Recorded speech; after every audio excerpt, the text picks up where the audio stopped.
Olá, sou Vera Faria Leal e é um prazer muito grande estar aqui consigo hoje. Quero agradecer carinhosamente o convite para esta presença no 4º Encontro Internacional de Mulheres que a querida Karina Rodrigues me endereçou. É um prazer muito grande estar aqui com todas vós e todos vós. Bem-ajam.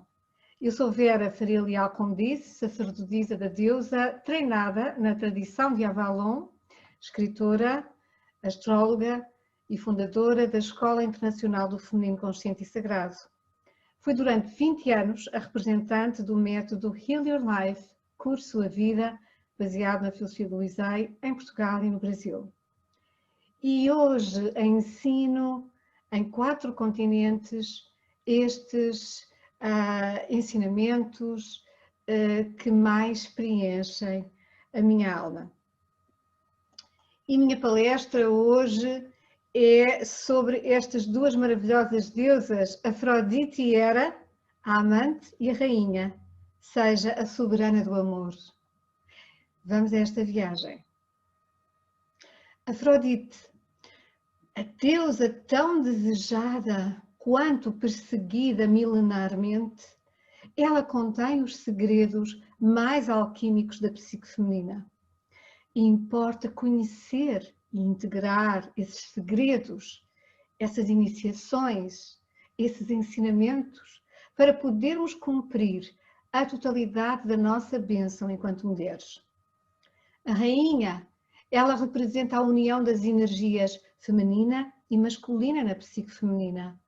Nesta psique curada, ela representa as bodas internas, o casamento sagrado, onde o erotismo e a vulnerabilidade, a soberania e o poder concretizador, a imaginação e o prazer, se fundem na expressão mais madura, mais livre e feliz do florescer pleno da fêmea, mulher e deusa, que somos todas nós. Afrodite, a deusa grega que eu associo a Iemanjá, que antes de ser Iemanjá era Iemana africana. Todas elas mães do mar. Afrodite é para mim uma deusa primordial. Ela constela todos os elementos em si. Repare, ela nasce do deus pai Urano, deus do céu, e da mãe Gaia, deus da terra. Ela emerge das águas do oceano. Portanto, temos céu, ar, terra, mar. Ela é símbolo também do fogo do amor e da paixão. Então temos aqui os 4 elementos. E aquele que é o 5º elemento no Oriente, que é o éter, o espírito, ele está simbolizado na sua nudez. Ela é a única deusa que aparece desnuda, pois não tem coroa, manto, nem cetro, simbolizando a mais pura essência espiritual, o amor. Ela é a nossa deusa madrinha, aquela que nos inicia nos ritos e mistérios da essência feminina. Ela ensina-nos a ser mulher consciente e as tarefas implicadas neste processo estão patentes no mito de Psique e Eros, onde Afrodite Vênus se disfarça de deusa vingativa para ajudar a mortal Psique a fazer a viagem longa e por vezes difícil, para se encontrar com o amor da sua alma, o deus Eros. Afrodite Vênus, astrologicamente, é o arquétipo do amor. Então, no nosso mapa astral, diz-nos, vai informar sobre como amamos, como gostamos de ser amadas, revela o código dos nossos vínculos afetivos, o que valorizamos numa pessoa para podermos aderir emocionalmente a ela. Por exemplo, se você tem uma Vênus em Áries, você precisa ter caça, você precisa de ter sedução, de ir atrás, como a deusa guerreira Artemis Diana. Já se a sua Vênus estiver em Caranguejo, você ama cuidando, nutrindo, maternando o outro. Já se for em Peixes, ama o mundo. Pode ser artista ou terapeuta para cumprir essa grande, imensa, gigante capacidade de amar. Em Aquário ama as ideias, a liberdade ou a expressão intelectual com o seu parceiro. Bom, nós já nascemos com esta matriz, que também herdamos um pouco da nossa mãe. Afrodite Vênus ensina uma coisa muito importante, que o amor não é cego. A paixão pode ser, o amor não. Por isso, no mito de Psique e Eros, o seu amado marido, Deus Eros, era invisível para ela. Ela não o podia ver. E só quando transgrediu esta única regra que ele lhe colocara, a de nunca o tentar ver, pôde ela começar esse lento processo de amadurecimento do amor consciente. O amor maduro começa no desencontro, quando começamos a ver o outro mais como ele é, com as suas sombra, vulnerabilidade, tão gloriosamente humanas. A palavra humano vem de humus, terra. E amar um Deus perfeito é fácil. Amar as imperfeições é alquímico e verdadeiramente transformador. Numa das tarefas que a sua sogra, a deusa Afrodite, a incumbiu para reaver o amor do marido, Psique precisou de dividir por género variadíssimos tipos de diversas sementes dispostas num gigantesco monte da noite para o dia. Há tantas tarefas na vida que nos parecem impossíveis, mas que quando nos rendemos, quando nos entregamos ao processo da vida, e isto implica enfrentar o desconhecido, o medo de não termos recursos, o medo de não termos forças, de não termos competências para responder e ultrapassar as situações. Mas quando aceitamos verdadeiramente a vida, a magia acontece. No mito vieram as formiguinhas, que são os nossos recursos inconscientes e instintivos, que todos temos, mas que muitas vezes não conhecemos. Acorreram aos milhões e dividiram as sementes pelas respectivas categorias e a tarefa foi cumprida.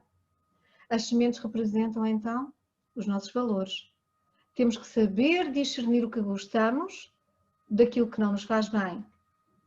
Saber o que não podemos compactuar com. E saber aquilo que precisamos mais. Saber o que tem realmente valor, aquilo que nos pertence de facto. E perceber também os fardos que não são nossos. Todas estas tarefas fundamentais para nos tornarmos nas boas mães de nós mesmas. Porque sem sermos boas mães de nós mesmas, não poderemos nunca jamais integrar o lado luminoso da Afrodite. Não poderemos ser verdadeiramente amantes. Não nos amaremos o suficiente e não acreditaremos no nosso potencial de seduzir naturalmente, por quem somos. Vamos tentar forçar situações, vamos tentar manipular pessoas, vamos abusar de nós mesmas, na vida, nos relacionamentos. Na segunda tarefa, ligada à lã dos carneiros gigantes e ferozes, Afrodite tinha que desenvolver e equilibrar a sua energia masculina. Ela julgou mais uma vez impossível aquela nova tarefa. Foi meditar para o rio. E foi aí que os juncos, as plantinhas nas águas, lhe revelaram como conseguir a preciosa lã. Mais uma vez vemos aqui os elementos para conquistarmos mestria. A água receptiva feminina, representando intuição, a vida da alma, os sentimentos, é uma sabedoria que precisamos escutar e nutrir. Ela revela a chave. No caminho da jornada da heroína, que somos todas nós, a mulher precisa primeiro trabalhar as suas águas, a sua dimensão feminina, curar suas feridas que enraizam na cisão milenar que é passada entre as gerações de mães para filhas. E para haver real transformação, precisamos primeiro encontrar-nos com a deusa.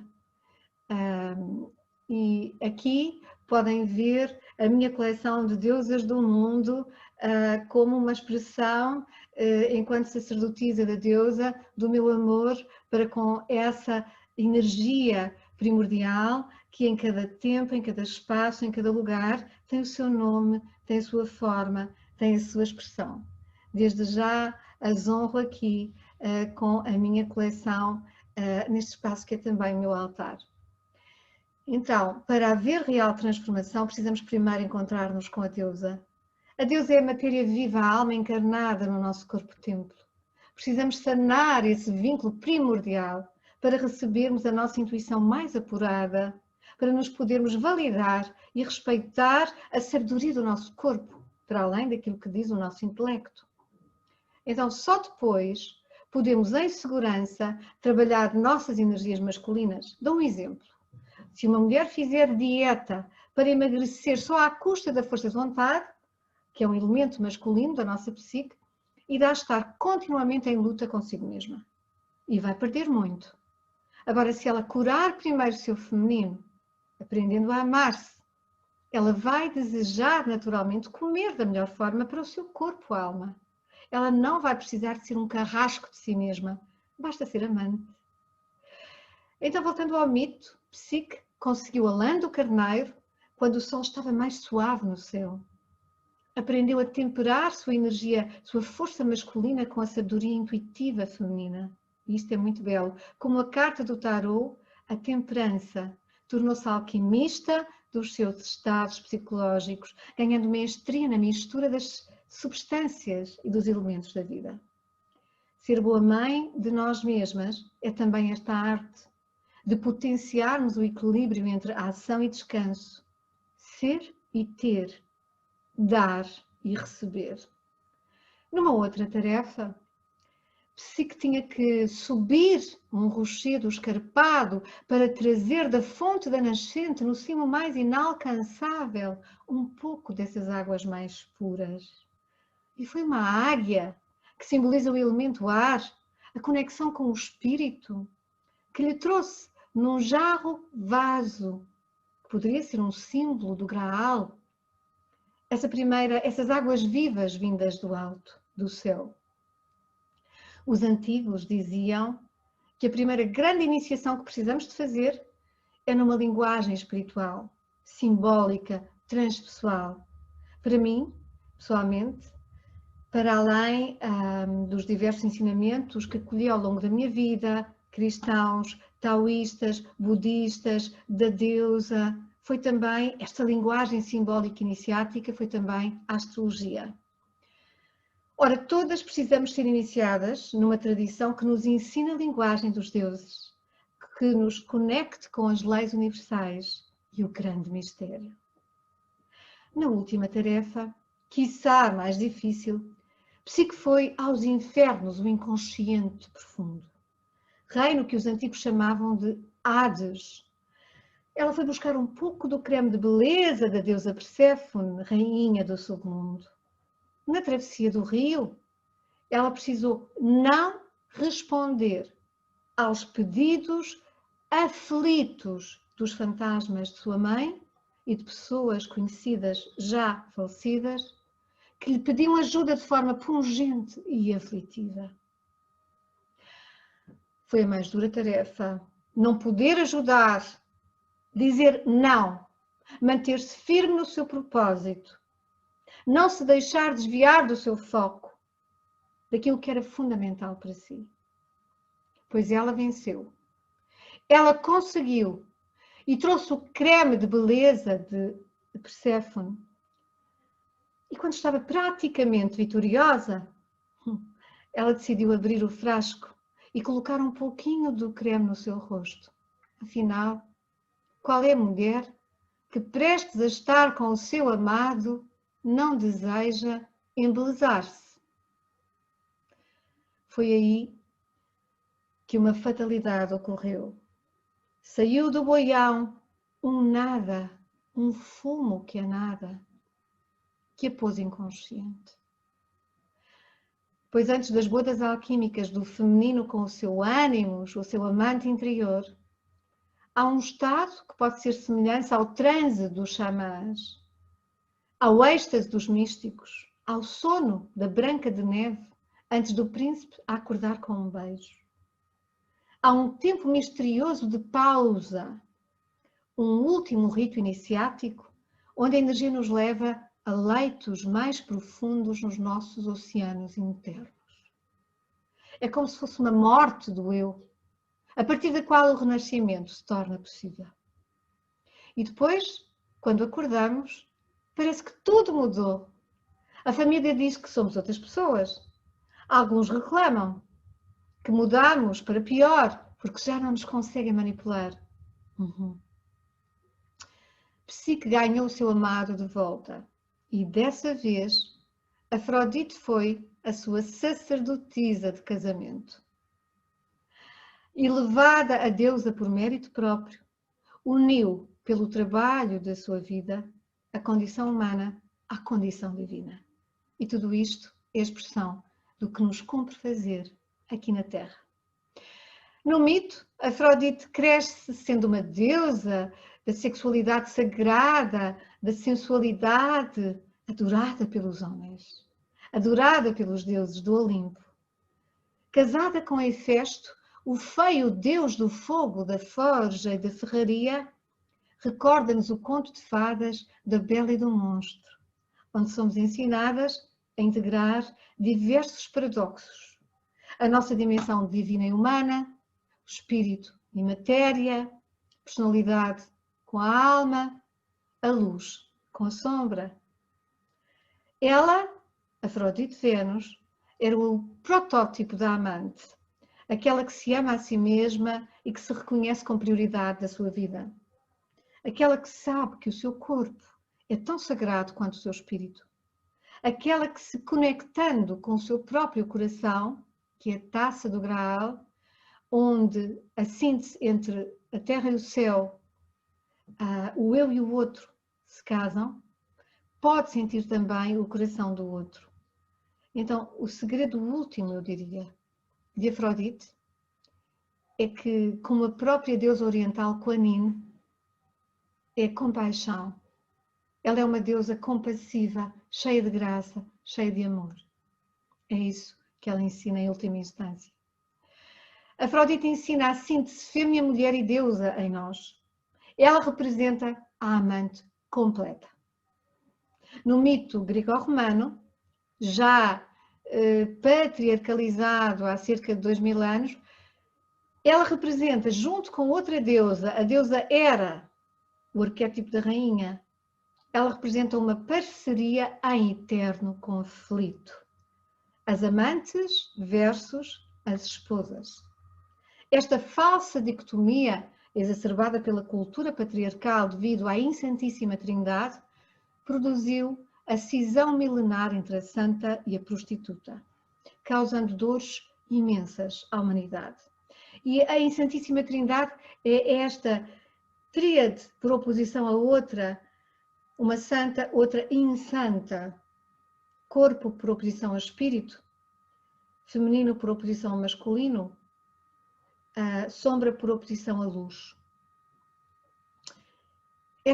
A deusa tríplice original era virgem, amante e mãe e anciã. Ora, com o patriarcado, ela é amputada da sua dimensão de amante, da sua sexualidade, e amputada da sua dimensão de anciã, da sabedoria da idade. Então, tornam-se perseguidas as sacerdotisas de Afrodite e as bruxas, como lhes chamavam. São adoradas as deusas virgens puras, entre aspas, mas a quem se nega a sexualidade, que é canalizada para as prostitutas. E este equívoco doloroso e perverso que gerou a pedofilia e a pornografia em massa no nosso mundo estão hoje expostos e em transformação. A deusa reemergiu do inframundo, do inconsciente coletivo, e ela reclama a nossa totalidade, nada menos. O feminino consciente e sagrado, em mulheres, nos homens, que também têm dimensão feminina, e na cultura, na civilização humana. Na dicotomia Afrodite, amante, e Hera, esposa, esta última sempre enciumada pelas traições constantes do seu marido, Deus, Zeus, encontramos duas faces divididas, cindidas do feminino primordial. Então, Afrodite, a deusa, a força do amor, e Hera, a rainha madrinha das mulheres. Elas eram uma só na origem. A rainha, ela representa a união das energias feminina e masculina na psique feminina curada, nas bodas internas, onde erotismo e vulnerabilidade, soberania e poder concretizador, imaginação e prazer se fundem na expressão mais madura, livre e feliz do florescer pleno da fêmea, mulher e deusa. Para se chegar à rainha, temos que aprender a ser mães, boas mães de nós mesmas. Isto implica discernir o feminino doente, destrutivo em nós, para o curar, com processos terapêuticos, com autoconhecimento, com esse processo, esse caminho de amor para connosco. Este feminino ferido, destrutivo, ele está presente na nossa não aceitação do corpo, que é pandémico na nossa cultura, na nossa civilização, nas nossas adições pandémicas, nas nossas compulsões, nos nossos vícios e vazios. Nós temos também que aprender a diferenciar o masculino ferido em nós, aquele aspecto interior que nos faz trairmos-nos a nós mesmas, sabotar o nosso sucesso no mundo, não desenvolvermos confiança para nos realizarmos na vida. Finalmente, para sermos essa boa mãe de nós mesmas, temos que compreender em nós esse feminino curado, essa boa mãe internalizada e discerni-lo do feminino, do masculino interior, que é o nosso guerreiro, o nosso amante interno, o nosso archoteiro, o nosso ânimos, para os podermos integrar nas bodas alquímicas, psíquicas, como Afrodite também ensinou. A nossa Escola Internacional do Feminino Consciente e Sagrado trabalha muito todo este processo com as mulheres. E rainha é a mulher que aprendeu a curar as suas energias feminina e masculina, integrando-as nesse casamento alquímico interno, como uma líder confiante de si e amante dos que lidera pela inspiração e pelo exemplo. Uma rainha sombra, como a madrasta da Branca de Neve, nunca abdica do poder sobre o outro. Aliás, é para isso que ela vive, para ter poder sobre o outro, para poder manipular. E é, no conto de fadas, exatamente essa sua face perversa que ela vê no espelho, naquela imagem distorcida, o reflexo do seu ânimos masculino destrutivo. É esse ânimos que lhe distorce o corpo-alma, quer com dietas contínuas, com obsessões de juventude eterna. No conto de fadas, esta madrasta má, invejosa da beleza da alma branca de neve, quer roubar-lhe a vida, sangue do fígado que pede ao lacaio que a iria matar. Como muitas mães, rainhas más, que querem roubar o fígado, o sangue da vida das suas filhas, querem roubar-lhe a alma, querem roubar-lhes a energia da vida, por inveja, por dor, por carência. Então, as mulheres que se permitem ir além daquilo que os outros pensam de si, já estão mais libertas dentro. Já não são madrastas sombrias dos contos de fadas. Já não confundem ego com o saber estar legitimamente no palco da vida, pois compreendem que sem a dança do ego com a alma não haveria iluminação. Sem o corpo como um vaso amado e cuidado, o self criança divina não poderá nascer. Já não escondem a insegurança por detrás de uma pseudo-virtude espiritual, moral, evitando expor o seu corpo-alma, evitando resgatar a sua voz, a sua verdade, pelo prazer de serem quem são, de serem vistas como são, pela oportunidade de existirmos, por enquanto, aqui, nesta terra, pela bênção que é podermos assim, inteiras e conscientes, inspirar-nos mutuamente no mundo. Estas mulheres já não vivem nas polaridades doentes do arquétipo da rainha, que são ser escrava ou ser déspota. As rainhas cuidam-se, nutrem-se, amam-se. Elas treinam, praticam, erram, aprendem, tendo nos atributos divinos da deusa Vênus, deusa da beleza, nesses atributos da beleza, da qualidade, do feminino sublime, sacramentos fundamentais, orientações fundamentais para a sua vida. E como Afrodite ensina, os sacramentos da mulher são vividos no seu corpo. São a menarca, a menstruação, a sexualidade, a maternidade, a menopausa. São estes os ritos iniciáticos do feminino. São sagrados, divinos e sublimes.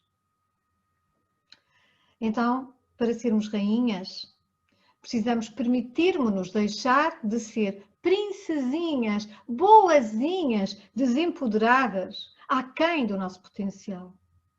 As princesas militantes escondem muitas vezes uma raiva inconsciente para com suas mães e o desejo inconsciente de poder. Aparentemente podem parecer espirituais, articuladas, queridinhas, mas internamente sabotam a sua evolução e manipulam os outros. Para sermos rainhas, precisamos aceitar pagar o preço de não querermos mais agradar a todos, de dizer não quando for preciso, de ser abandonadas até por familiares ou amigos que não gostam do nosso empoderamento. Não gostam, não suportam esta nossa melhor versão. Sobretudo, precisamos estar dispostas a ser tudo o que nascemos para ser. Assumir a responsabilidade por viver a nossa vida, por desenvolver os nossos talentos, por concretizar os nossos sonhos.